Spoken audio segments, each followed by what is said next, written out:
பிரியமானவர்களே, ஆண்டவரும் அருமை ரட்சகரமாக இருக்கிற இயேசு கிறிஸ்துவின் இனிய நாமத்தினால மற்றும் ஒரு நல்ல காலை பொழுதிலே உங்களை சந்திப்பதிலே நான் அதிகமாக மகிழ்ச்சி அடைகிறேன். இந்த நாள் முழுவதுமாக நீங்கள் செய்கிற எல்லா காரியத்திலையும் கர்த்தருடைய கரம் உங்களோடு கூட இருந்து உங்களை ஆசீர்வதிப்பதாக. ஆண்டவராகிய இயேசு கிறிஸ்துவனுடைய பிறப்போடு சம்பந்தப்பட்ட நபர்கள் இந்த தலைப்பிலே நாம் இந்த கிறிஸ்துமஸ் நாட்களிலே ஆண்டவருடைய வார்த்தையை தியானித்து வருகிறோம். அன்பானவர்களே, கடந்த வாரத்துக்கு நேற்றைய தினத்திலே நாம் அந்த சத்திரத்தை குறித்து நாம் தியானித்தோம். அது என்ன இடம் என்று சொல்லி அதை குறித்து நாம் தியானிக்க கர்த்தர் உதவி செய்தார். இன்றைக்கும் கூட நாம் தொடர்ந்து இயேசு கிறிஸ்துவினுடைய பிறப்போடு கூட சம்பந்தப்பட்ட ஒரு சில நபர்களை குறித்து நாம் தியானிக்க போகிறோம். இன்றைக்கு நாம் தியானிக்க போவது ஒருவர் அல்ல, ஒன்றுக்கும் மேற்பட்டவர்கள். அன்பானவர்களே, லூக்கா 2ஆம் அதிகாரத்தில் நாம் பார்க்கும் பொழுது 8ஆம் வசனத்திலிருந்து நாம் பார்க்கிறோம். ஆண்டவராகிய இயேசு கிறிஸ்து அவர் சத்திரத்தில் அவர் பிறந்து அவரை முன்னணியில் கிடத்தியிருக்கிறார்கள். இப்பொழுது உடனடியாக ஆண்டவராகிய இயேசு கிறிஸ்துவனுடைய பிறப்பின் செய்தி, நற்செய்தி முதலாக இந்த உலகத்தில் யாருக்கு அறிவிக்கப்பட்டது என்பதை நாம் அறிந்திருக்கிறோம். யார்? மேய்ப்பர்களுக்கு அறிவிக்கப்பட்டது. வசனம் சொல்லுகிறது, அப்பொழுது இயேசு பிறந்த அந்த நேரத்திலே மேய்ப்பர்கள் வயல்வெளியிலே தங்கி ராத்திரியிலே தங்கள் மந்தையை காத்து கொண்டிருந்தார்கள் என்று சொல்லி நாம் வாசிக்கிறோம். அன்பான தேவனுடைய பிள்ளைகளே, உடனடியாக தேவதூதன் அவரிடத்தில் நிற்கிறார். உடனடியாக அவர்களை சுற்றிலும் மகிமை பிரகாசிக்கிறது. அவங்க மிகவும் பயப்படுகிறார்கள். உடனடியாக காபிரியல் தூதன் சொல்லுகிறான், தேவதூதன் சொல்லுகிறான், பயப்படாதிருங்கள், இதோ எல்லா ஜனத்துக்கும் மிகுந்த சந்தோஷத்தை உண்டாக்கும் நற்செய்தி உங்களுக்கு அறிவிக்கிறேன். இந்த கர்த்தராகிய கிறிஸ்து எனும் ரட்சகர் உங்களுக்கு தாவீதின் ஊரிலே பிறந்திருக்கிறான்னு சொல்லிவிட்டு அவர் சொல்லுகிறார், பிள்ளையை துணிகளிலே சுற்றி முன்னணையிலே கிடத்தி இருக்க காண்பீர்கள், இதுவே உங்களுக்கு அடையாளம் என்று சொல்லி அவர் சொல்லுகிறார். அன்பான தேவனுடைய பிள்ளைகளே, இந்த இடத்துல நாம் பார்ப்போம் என்று சொன்னால் தேவதூதன் நிற்கிறார். நின்ற உடனே என்ன நடக்குதுன்னு கேட்டால் அது வரைக்கும் அவர்களை சுற்றிலும் இருந்ததான இருள் அவர்களை விட்டு நீங்குகிறது. அவர்களை சுற்றிலும் கர்த்தருடைய வெளிச்சம், மகிமை பிரகாசிக்கிறது என்று சொல்லி நாம் பார்க்கிறோம்.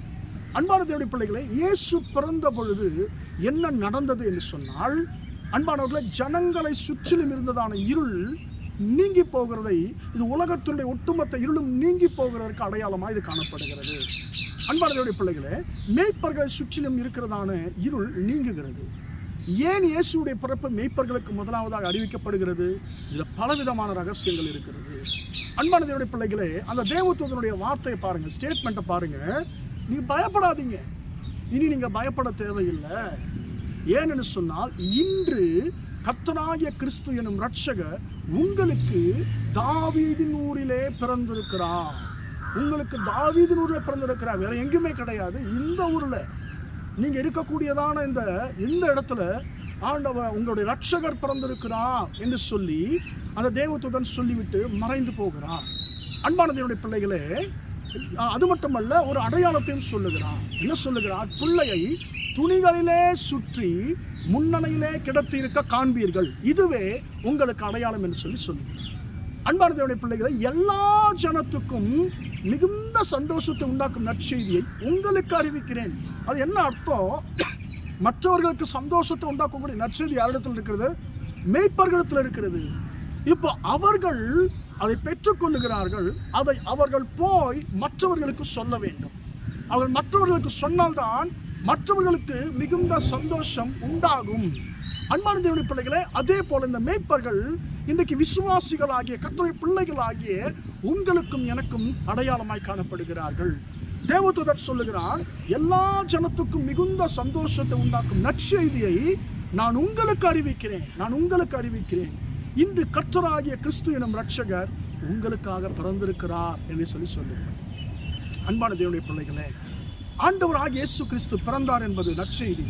அது சந்தோஷத்தை உண்டாக்கக்கூடிய நற்செய்தி. பாவத்தில் இருக்கிறவர்களுக்கு, சாபத்தில் இருக்கிறவர்களுக்கு, பிசாசின் பிடியில் இருக்கிறவர்களுக்கு அது ஒரு நற்செய்தி. அன்பான தேவனுடைய பிள்ளைகளே, அந்த நற்செய்தியை நாம் மற்றவர்களுக்கு சொல்லும் பொழுது மற்றவர்களுக்கு மிகுந்த சந்தோஷம் உண்டாகும் என்று சொல்லி பரிசுத்த வேதம் சொல்லுகிறது. அன்பான தேவனுடைய பிள்ளைகளே, கர்த்தருடைய பிள்ளைகளாகிய ரட்சிக்கப்பட்ட நம்மிடத்தில் அந்த பொறுப்பை கர்த்தர் நமக்கு கொடுத்திருக்கிறார்.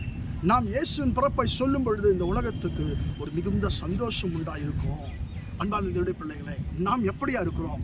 மேய்ப்பர்கள் அதை தங்களுக்குள்ளே அதை ஒழித்துக் கொள்ளவில்லை, தங்களுக்குள்ளே வைத்துக் கொள்ளவில்லை, அது முழு உலகத்துக்கும் சொன்னார்கள். இன்றைக்கும் நாம் நமக்கென்று நம்முடைய துக்கத்தை நீக்கி நமக்கு மிகுந்த சந்தோஷத்தை உண்டாக்கக்கூடிய மீட்பர் இரட்சகர் இந்த பூமியில பிறந்திருக்கிறார் என்றதான செய்தியை பாவத்திலே, சாபத்திலே, துக்கத்தில் இருக்கிறவர்களுக்கு நாம் அறிவிக்க வேண்டியது நம்முடைய கடமை. எனவே அன்பானவர்களே, இந்த உலகத்தில் பாவத்தில், சாபத்தில், துக்கத்தில் இருக்கிறவர்களுக்கு மிகுந்த சந்தோஷத்தை உண்டாக்கக்கூடிய இயேசுவினுடைய பிறப்பை குறித்த நற்செய்தியை நாம் அறிவிப்போமா?